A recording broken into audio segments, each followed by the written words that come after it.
I'm Simon Fort with Arizona Prime Real Estate here in Prescott, Arizona.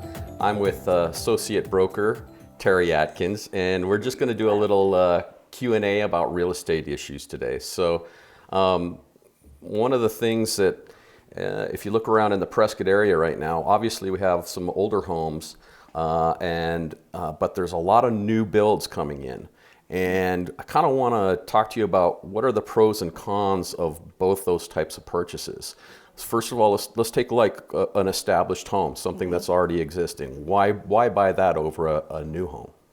Right, and that depends on, again, what people are looking for. Some people want an existing home because they don't want to have to put in the landscaping and the window coverings and buy appliances, and those are all things that come with new construction.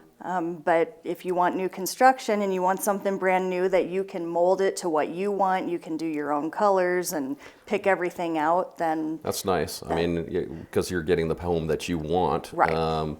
But what can somebody expect, though, in a new build purchase? What's timelines?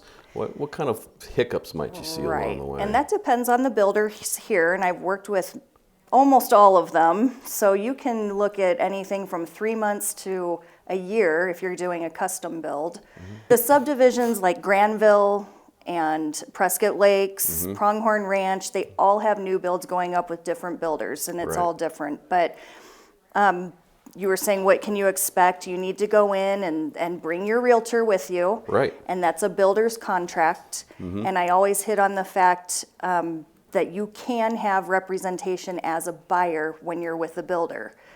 And it doesn't cost you anything. Right. There's no difference, really, right? There's no difference. Because who's paying you at the end of the day? The builder. The builder, exactly. So why not have somebody represent you that knows the business, to know what they're looking for, and can represent you?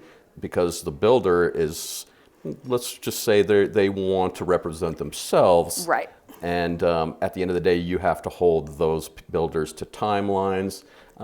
You're going to ask some specific questions that somebody who's fresh off the street and just looking for homes might not ask. So once you're under contract, and you said what kind of hiccups can come up. Right. All sorts of things can come up. Even I have had, this is a true story, I have gone to check on a new build for a client, and because I know what they've purchased and I'm looking, there's a wall in the wrong place. They're building the wrong model. They've got the wall turned. I'm the one that noticed it. They were out of town.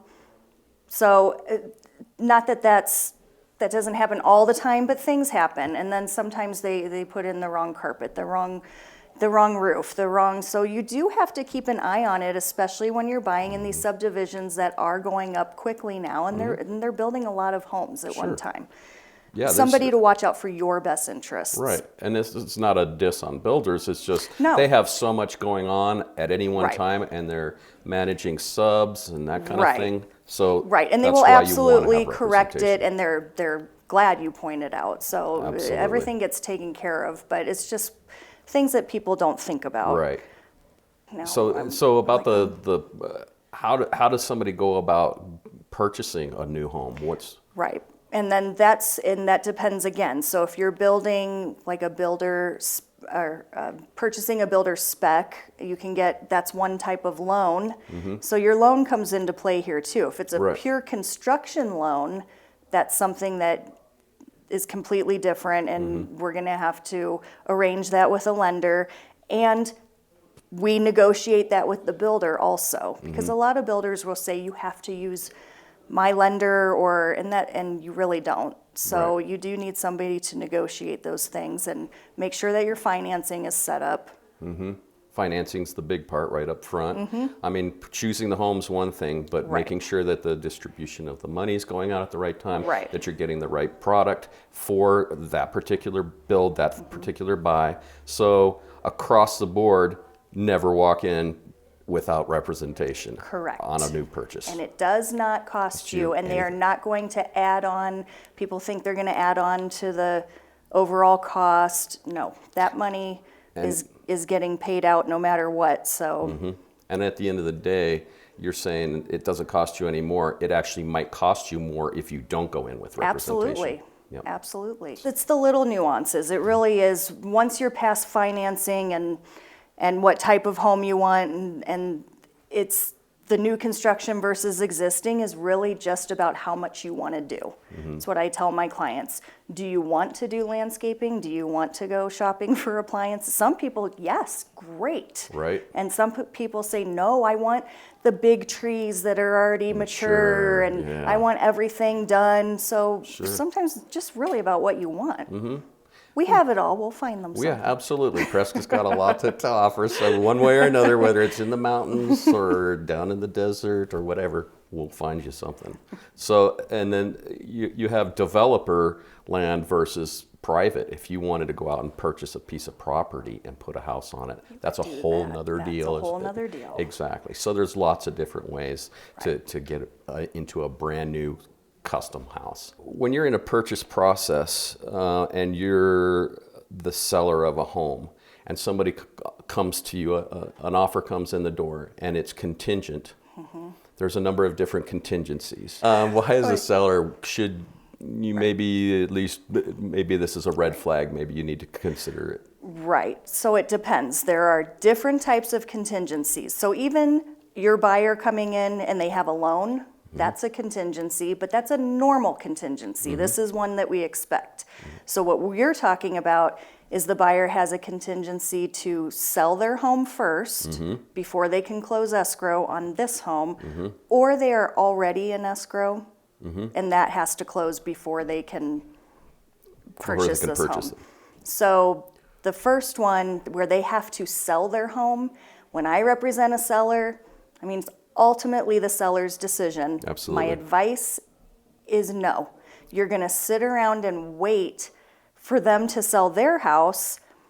Meanwhile, you're off the market. Right. So exactly. You can take backup offers, but it's not, that doesn't happen a lot in my experience. Right. Once it's pending on market, a lot of times you're not going to receive a backup offer. Right. It's rare. It can happen. It's rare, but you're taking yourself out of the loop.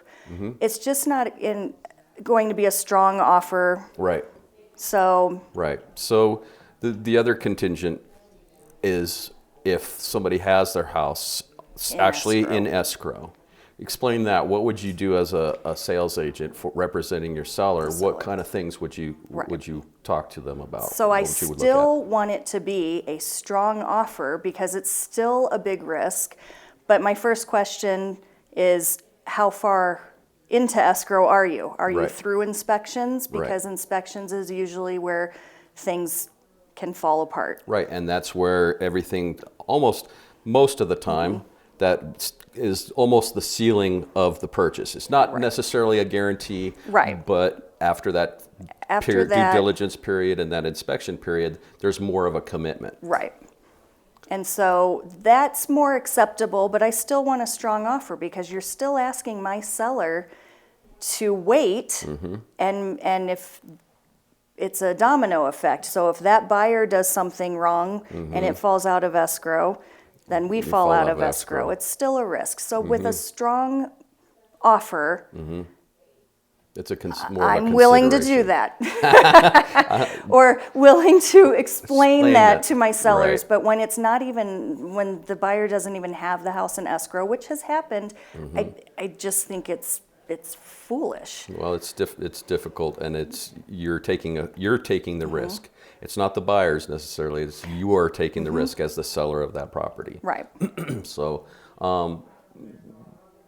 what do you do when your buyer is is the one placing a contingent deal on the table? I tell them get their house in escrow first. And I always say, once your house is in escrow, then I will hit the ground running with you. Right. Then we just need to work and find the house and get it done. But you're coming in, if you don't have that, you're a weak. There's no way to negotiate for a buyer that such a weak position. It's a very difficult position, which means you're probably going to have to make a very strong offer at or above list price. Which most people don't want to do. So then they want to come in and offer a lot less and have this contingency. It's just not realistic. Right. And most people, once you explain that to them, they understand it. Right. So when you're ready to buy, get your house ready to sell, so that, or get it under contract and then fervently go looking for your home. Otherwise, you're going to have to discount or you're going to have to go full price on your offer at least. So, what kind of experiences, just shifting completely, going in a whole nother direction, what kind of experiences are you having with buyers that are looking on the internet these days? Well, it depends on where they're looking on the internet. Yes, there's a lot of sites out there that my experience has been that my buyers, my clients, are looking out there on the internet and they're seeing property that's on the market. They're not if they are already receiving a feed from me, they ask me, why did you not send me that information? Well, when I sit down with a client at the beginning, I very clearly try to define what they're looking for. And when people are looking outside of what I've provided them through the MLS, what ends up happening is they're getting everything thrown at them. So you get somebody who's actually doesn't want to live in an HOA, but they found something on Zillow that's in an HOA, and why didn't that come to them? Well, at the end of the day, you don't really want to be in an HOA because you want to park your RV out there on the corner or whatever that is. So, and that information is so rarely accurate and up to date on those sites that you don't know what it doesn't matter anyway. Exactly. The best thing is to call your realtor. Exactly. And get look the at up-to-date. look at the feed that you've been provided, because we really do take the time to fill in the information. There's I think there's I don't know how many fields there are, but there are a lot of them to really drill down to get to the specifics that you as a buyer want. And that's a good point. We're not just sitting there going, oh, here's what it takes a long time. You can spend hours sitting there filtering through to be sure that you're getting the information that's useful to you and not wasting your time as a buyer. And that's critical. Let's not waste anybody's time. I just want to get you the exact home that you're looking for. So a huge question I get from sellers is the accountability. Maybe they haven't, the accountability of people walking through the home. The home, right. First of all, they're always going to be with a realtor. That's how it has to be. And maybe they haven't sold a home in a while. So I wanted to show times have changed. We have electronic lockboxes. Right. And it's not in the days of old where we did have to do a combination and you have no idea what's going on. So when we use these electronic lockboxes, it's off of an app, off of a phone. I don't know if I can show you this now, of course, my hands are there. So there's an actual app, and it says obtain key, and then we have to put in a code. Right. Okay, so when we put in this code, I don't know, do we actually want to do it? Why not? So you have to activate it. Right. So you push the bottom, this little red button comes up, right? Right. And then it's communicating, and this is the only way that you can open this. So if you're not a realtor, you can't access this. Right. It's cute. I've had, there you go. So the nice thing is when you activate Terri Atkins, it pops up on my phone that you are now in the house that I have listed. Right. So if I said, Simon, I'm showing your listing between 1 and 2. You just got however you have it set up, a text or email or both that says that I just entered your house at 1:10 p.m. So you can say Terry's on time, and I will call her later for some feedback. Right. So there's several reasons. So we can track people who, they have an appointment. I always tell people they still have to have an appointment. They still have to be a realtor. Absolutely. But it helps us track, activity. Okay, so maybe you had 3 showings that day. So now I know I have to go call these people and say, what did you think? And get the feedback. And so even if the seller's home, which they shouldn't be, but say they're going to go walk out and go for a walk.